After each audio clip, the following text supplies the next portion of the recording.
See this little card right here? I know it doesn't look like much, but this little card was my favorite gift of Christmas last year. The holiday season's known for many things, one of them being that it's a time to spend with family, to make new memories with them. But if you have a broken relationship with your family, or if you're like me and a close family member of you has passed away, this time of year can be really hard. Think of the people in your life as a topic of study, something that you can get a doctorate in. But rather than going to class or reading books to learn about them, you get to learn about them in other ways. The primary ways of learning about somebody is to spend time with them, have conversations, do things with them. Those are your primary ways. But then there's also secondary ways of getting to know somebody. You look at the art or the things that they've left behind. We are all creators. Some of us write books, some of us make videos, some of us build houses, some of us make people. In everybody's life, you leave behind something, and the way that you can learn about somebody is through their creations. Another secondary way of learning about somebody is having conversations and spending time with people that knew that person well. I have the privilege and the blessing to say that for the majority of my life, I've been able to get to know my dad through the primary means of spending time with him and having conversations with him. But since his passing a couple years ago, that time is up. Any new bit of information about my dad that I can get through secondary means is priceless. It's extremely valuable. So last Christmas, my family and I, we get this card.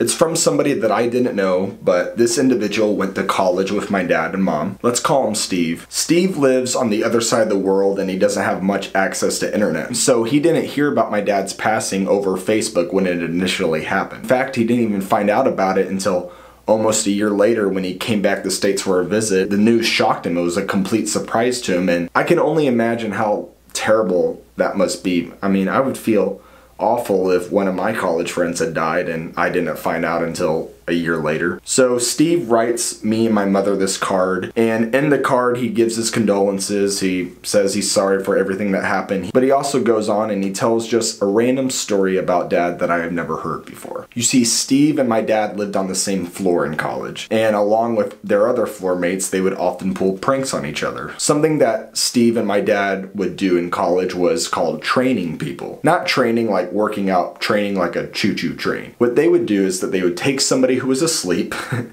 and they would sneak into their room at night and they would gather around their bed and they would start making train noises. They would start going chugga chugga chugga chugga chugga chugga chugga chugga chugga chugga chugga. And then you would have one person with a train whistle and they would blow on it really hard, make the train noise. And then when the person would get scared and wake up, they would slam them in the face with a pillow. So it's like train crash, boom. In this particular instance of a train wreck happening, Steve was the one with the whistle and my dad was the one with the pillow. It's just cool to hear a story like this and to realize that my dad and his friends were no different than me and my friends when we were in college. Steve, the writer of the card, told us that this particular instance of a train wreck was one of the funniest things he saw during his college years. And it's awesome to know that it involved my dad. This little card probably didn't cost much, probably cost only a few cents. It probably didn't take too long to write it, but this card is extremely valuable to me. Like I said, it's my favorite Christmas gift of last year because for me, it represents a piece of my dad that I didn't have before. So my encouragement to you guys is to love your family, your friends, your community this holiday season, and love them in any way that's available to you. If the person's still living, love them through the primary ways of having conversations with them and spending time with them. And if somebody is no longer around and you can't get to know them through the primary means, well, get to know them in any way that you can, whether it's by experiencing the art or whatever else that they created and left behind, or talking to people that knew them well and getting to hear new memories about them. And whatever memories of the person that you do have, treasure them as well. And through all those secondary means, you can continue to love the person well.